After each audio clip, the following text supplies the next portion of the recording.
بات آپ کو سنانی ہے، ذرا تھوڑی غور کریں، جو لوگ طریقت کے راستے کے مسافر ہیں نا ان کو ذرا جلدی سمجھ آئے گی اس بات۔ بابا فرید الدین گنج شکر رحمت اللہ تعالی علیہ کے ایک مرید تھے حضرت جمال الدین ہانسوی۔ بابا صاحب کو مرید سے بڑا پیار ہو گیا، وہ ہانسا کے رہنے والے بابا صاحب پاک پتن کے، تو وہ بیچارے اکیلے بھائی کے، والد بھی فوت ہو گیا تو ماں بوڑھی تھی۔ بابا صاحب نے ان سے کہا کہ تو پاک پتن آ جا، کہنے لگے حضور ماں نہیں اجازت دیتی، اگر آپ کہتے ہیں تو آ جاتا ہوں۔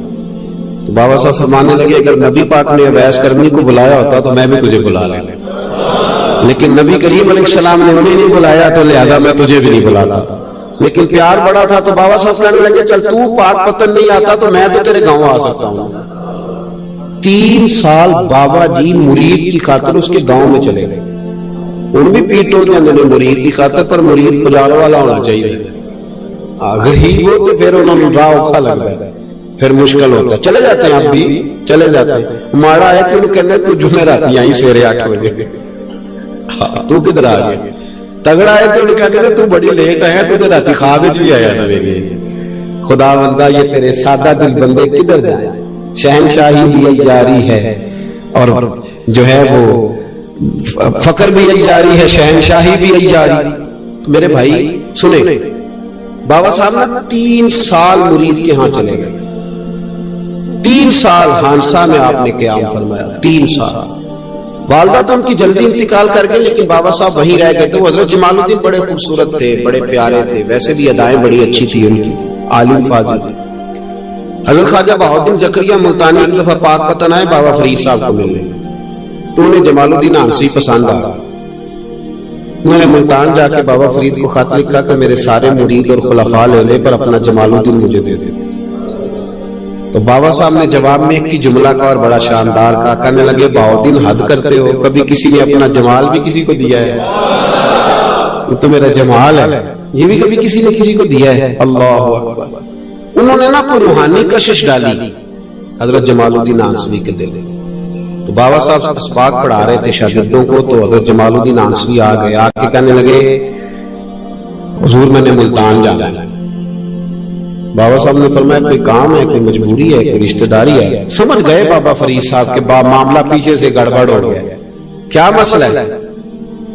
کہنے لگے حضور میں نے حضرت بہاؤالدین زکریا سے ملی، محبت میں شراکت داری نہیں قبول ہوتی نا، باقی معافیاں مل جاتی ہیں، شراکت داری کی کوئی معافی یہ تو نے کیوں کی؟ شریک تو نے کیسے بنایا؟ ایک در پڑھیے تے محکم پڑھیے تے ایک دئی ہو کے مریے، یہ تو نے کیا کیا؟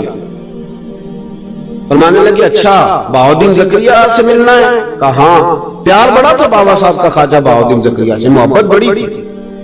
فرمایا اچھا میں تیری خاطر یہاں آیا ہوں اور تو نے کوئی قدر ہی نہیں ڈالی، تو کہتے آگے جانا ہے، جا اب تو اسی کے پاس جائے گا۔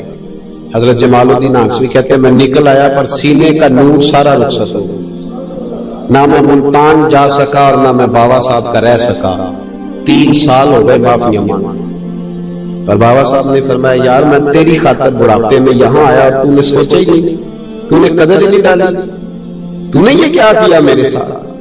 ایک تاجر آیا کرتا تھا بابا فرید صاحب سے ملنے سال کے بعد، وہ آیا تو اس نے لوگوں سے پوچھا کہ وہ کدھر ہے؟ جمال الدین جس سے سلام لے کے بابا صاحب سے لوگ ملتے تھے، جو رستہ تھا بابا صاحب کی طرف جانے کا، وہ تو روڑی کے ڈھیر پہ بیٹھے تھے۔ وہ ملنے گئے اور جب جا کے ملے نا حضرت جمال الدین سے تو وہ رو پڑے۔ کہا کیا ہوا؟ کہنے لگے بس ہوا یہ کہ میں اس کی قدر نہیں ڈال سکا، جو قدر مجھے کرنی چاہیے تھی نا یار کی، میں وہ قدر کر سکا، میں قدر نہیں کر سکا، یہ مجھے سزا ملی۔ کہا ان سے کہنا معاف کر دے۔ وہ تاجر بڑا پیارا تھا، بابا صاحب رات کو پیر دبا رہا تھا، وہ تاجر بابا صاحب کے، اس کا خیال تھا لوگ سارے جائیں گے تو بات کروں گا، پیر دباتے دباتے ساری دنیا چلی گئی، وہ بیٹھا رہا۔ بابا صاحب بولے، فرمانے لگے جاتا کیوں نہیں؟ جمال الدین کی بات کرنی ہے، جمال الدین کا ذکر کرنا ہے، چل کر۔ میں کہا حضور اب دیکھا نہیں جاتا، مہربانی فرمائیں۔ فرمایا یار اس نے دیکھ میرے ساتھ کیا کیا، میں علاقہ چھوڑ کے یہاں آیا اس کی خاطر، وہ کہتا ہے میں نے آگے جانا ہے، اس نے توجہ ہی نہیں کی، اس نے میری محبت کو سمجھا ہی نہیں۔ فرمایا اسے کہنا میں اسے بھولا نہیں، میں روز اس کے لیے دعا کرتا ہوں، جا تو کہتا ہے تو اسے لے آ، حضرت جمال الدین ہانسوی جب آئے نا، اللہ والے پھر بھی سامنے والے پہ الزام نہیں ڈالتے، جب آئے نا تو کمزور ہو گئے تھے، وجود کمزور ہو گیا، آنکھیں باہر نکل آئی، تو حضرت بابا صاحب انہیں دیکھ کے نا انہیں پھر بھی کچھ نہیں کہا، کہنے لگے فرید الدین، اپنے آپ کو مخاطب، فرید الدین یہ تو نے کیا کیا؟ کوئی اپنے جمال کا اس طرح کا حال بھی کرتا ہے؟ ان کو جب معافی ملی تو وہ رو پڑے، کہنے لگے حضور میرے لیے دعا کریں، اب میں رضا میں ہی پردہ کر دوں۔ ان کا انتقال ہوا اور بابا صاحب نے خود جنازہ پڑھایا۔ سنو بخاری شریف، سنو بخاری، صحیح بخاری، حضرت عمر فاروق رضی اللہ تعالیٰ عنہ فرماتے میں تورات پڑھ رہا تھا، نبی پاک علیہ السلام مسجد نبوی میں آئے تو میں تورات پڑھ رہا تھا، تورات۔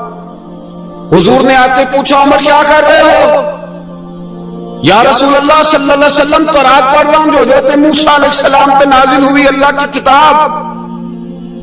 نبی کریم علیہ السلام، حضرت عمر کہتے ہیں کبھی مجھ سے ناراض نہیں ہوئے، پر آج حضور ناراض ہو گئے، چہرے پہ جلال آیا، اور محبوب کریم نے فرمایا عمر مجھے اللہ کی عزت کی قسم، اگر آج حضرت موسیٰ حیات ظاہری میں ہوتے تو میرا کلمہ پڑھ کے میری فرما برداری کرتے، اور تو ان کی کتاب پڑھ رہا ہے، ان کی کتاب۔ مسلمان کو کسی اور طرف نکلنے کی اجازت، یہاں تو گھر میں بھوک ہونا تو بندہ پڑوسی کے گھر سالن لینے جائے، اور اگر ہر چیز تجھے اپنے گھر ملے، ہر خیر تجھے ملے، پھر تو دائیں بائیں کیوں جائے؟ کس لیے جائے؟ تھوڑا سا اپنے اندر استقامت پیدا کریں، دین کی تہذیب کو بچائیں۔ ہم نے ساری سنتیں کیا ادا کرنی ہے میرے بھائی؟ ایک مسواک ہے نا ہمارے گھروں سے، وہ بھی رخصت ہو گئی۔ امام شورانی فرمایا کرتے تھے جس گھر میں مسواک ہو اللہ کے فرشتے اس گھر کا دیدار کرنے آتے ہیں۔ اس کی جگہ میں ٹوتھ پیسٹ آ گیا، اگر انگریزی کا لفظ ہے نا تو اچھا لگتا ہے، ذرا لوگوں کو پتہ چلتا ہے وی آئی پی ہو گئے سارے۔ خدا کا خوف کرے، اپنے دین کے ساتھ اپنے آپ کو وابستہ کرے۔